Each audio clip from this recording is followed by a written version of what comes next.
Assalamualaikum warahmatullahi wabarakatuh. Kami dari kelompok 4 akan mempresentasikan tugas yang diberikan oleh Bapak Fauzan Asri, Magister Ilmu Komputer, selaku dosen mata kuliah Data Text Mining. Sebelumnya, perkenalkan anggota kelompok kami, saya Sri Devi, dan teman saya Musriah. Tugas yang akan kami presentasikan berjudul Clustering. Oke, bagian pertama akan dibacakan oleh saya, clustering. Clustering adalah proses mengelompokkan data ke dalam beberapa klaster atau kelompok sehingga data dalam suatu klaster memiliki tingkat kemiripan yang maksimum dan data antar klaster yang berbeda memiliki kemiripan minimum.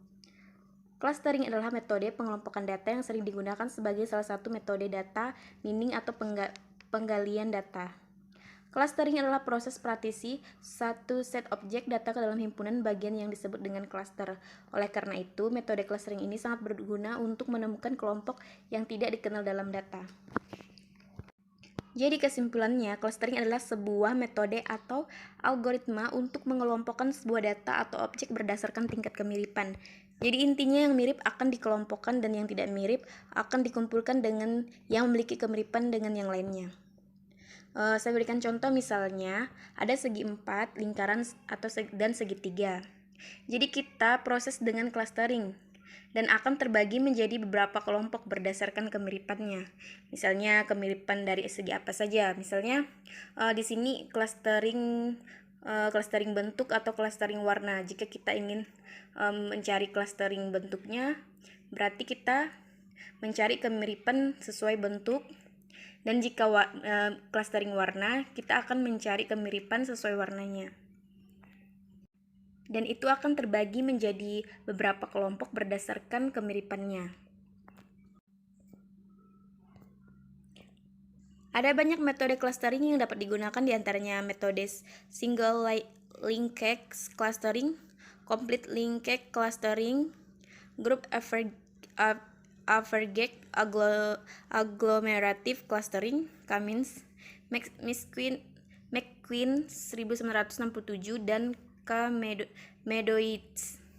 Berdasarkan metode-metode tersebut, metode yang sering digunakan adalah metode Cummins. Kelebihan dari metode yang dikembangkan oleh McQueen ini yaitu mampu mengelompokkan dokumen dalam jumlah yang besar dengan waktu komputasi yang cepat.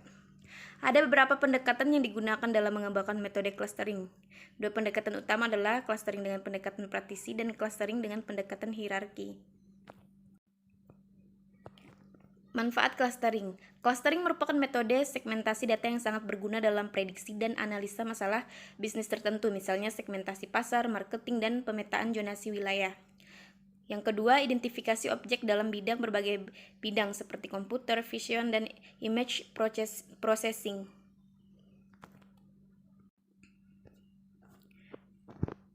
Konsep dasar clustering. Hasil clustering yang baik akan menghasilkan tingkat kesamaan yang tinggi dalam suatu kelas dan tingkat kesamaan yang rendah antar kelas. Kesamaan yang dimaksud merupakan pengukuran secara numerik terhadap dua buah objek. Nilai kesamaan antar kedua objek akan semakin tinggi jika kedua objek yang dibandingkan memiliki kemiripan yang tinggi. Begitu juga dengan sebaliknya, kualitas hasil clustering sangat bergantung pada metode yang dipakai. Dalam clustering dikenal 4 tipe data. Keempat tipe data pada data tersebut ialah A. Variabel berskala interval, 2. Variabel biner, 3. Variabel nominal, ordinal, dan rasio, 4. Variabel dengan tipe lainnya. Oke, selanjutnya akan dilanjutkan oleh teman saya, Musriah. D. Metode clustering. Ada beberapa pendekatan yang digunakan dalam mengembangkan metode clustering.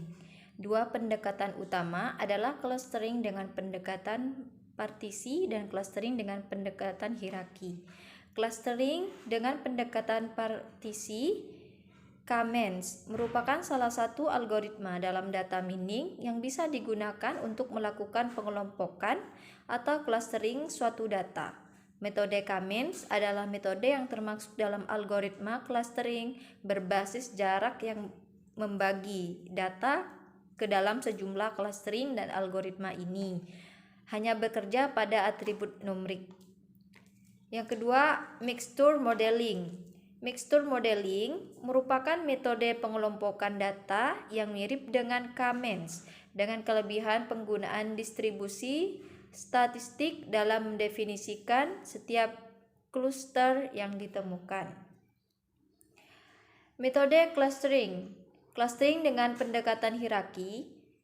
Di sini clustering dengan pendekatan hierarki mengelompokkan data yang mirip dalam hierarki yang sama dan yang tidak mirip di hierarki yang agak jauh. Ada dua metode yang sering diterapkan, yaitu algoritmatif hierarchical clustering dan divisive hierarchical clustering.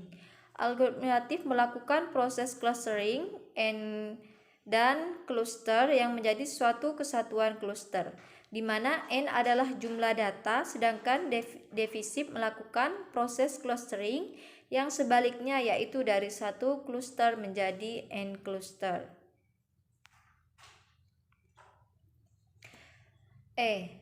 Penerapan clustering. Di sini juga menjelaskan mengenai penerapan clustering, yang mana penerapan metode clustering Kamens dalam pengelompokan penjualan produk ini merupakan penerapan yang pertama. Pada minimarket, produk merupakan bahan pokok yang dijual belikan. Produk di minimarket terdapat antara produk yang laku dengan produk yang tidak laku. Dengan adanya masalah ini, perlu untuk menciptakan sistem yang dapat mengelompokkan produk laku dan produk yang tidak laku yang dilakukan di minimarket Tika Bengkulu. Aplikasi dan menganalisis penjualan produk pada swalayan Tika Kota Bengkulu menggunakan metode Kamens. Dengan adanya sistem ini dapat memberikan manfaat, kemudahan untuk menganalisis pengelompokan penjualan produk pada swalayan Tika Kota Bengkulu, menentukan dan mengklasifikasikan penjualan produk yang laku dan kurang laku. Hasil dari penerapan ini mengenai produk pada swalayan Tika Kota Bengkulu ialah pengklasteran dengan menggunakan metode Kamens didapatkan untuk produk yang laku dengan yang tidak laku.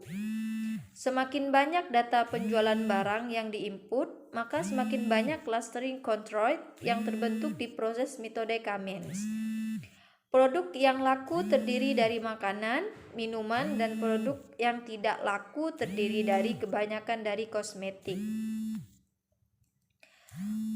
Oke, baik, cukup sampai di sini penjelasan dari kelompok kami. Kurang lebihnya kelompok kami mohon maaf sebesar-besarnya. Assalamualaikum warahmatullahi wabarakatuh.